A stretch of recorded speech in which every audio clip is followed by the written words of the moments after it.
నిన్న England versus Australia Ashes సిరీస్లో భాగంగా ఫస్ట్ టెస్ట్ డే 1 కంప్లీట్ అయింది కదా.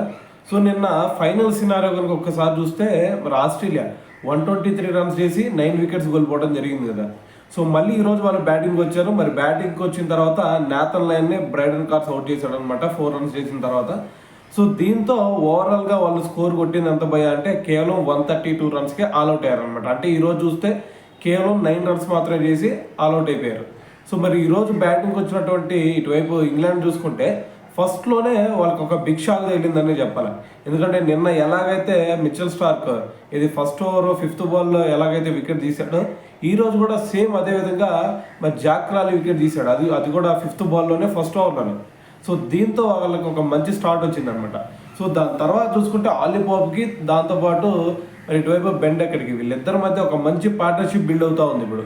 సో అటువైపు బెన్ డెకెట్ చూసుకుంటే ఆల్రెడీ 28 రన్స్ చేశాడు. ఆలీ పోప్ చూసుకుంటే 24 రన్స్ చేశాడు అనమాట. సో మరి ప్రస్తుతం చూసుకుంటే ఆల్రెడీ లంచ్ బ్రేక్ ఇచ్చారనమాట. సో మరి లంచ్ బ్రేక్ లోపల చూసుకుంటే మొత్తం కూడా 15 అవర్స్ ఆడారు ఇంగ్లాండ్. ఈ 15 అవర్స్లో వాళ్ళు ఏకంగా 59 రన్స్ చేశారనమాట. అంటే వాళ్ళు ఎక్కడా కూడా బ్యాచ్ బాల్ క్రికెట్ని వదిలి ఆడుతున్నది లేదు. సో మరి ఫస్ట్ ఇన్నింగ్స్లో ఏ విధంగా అయితే ఆడారో సో ఇక్కడ కూడా అదే కంటిన్యూ చేస్తూ ఉన్నారు.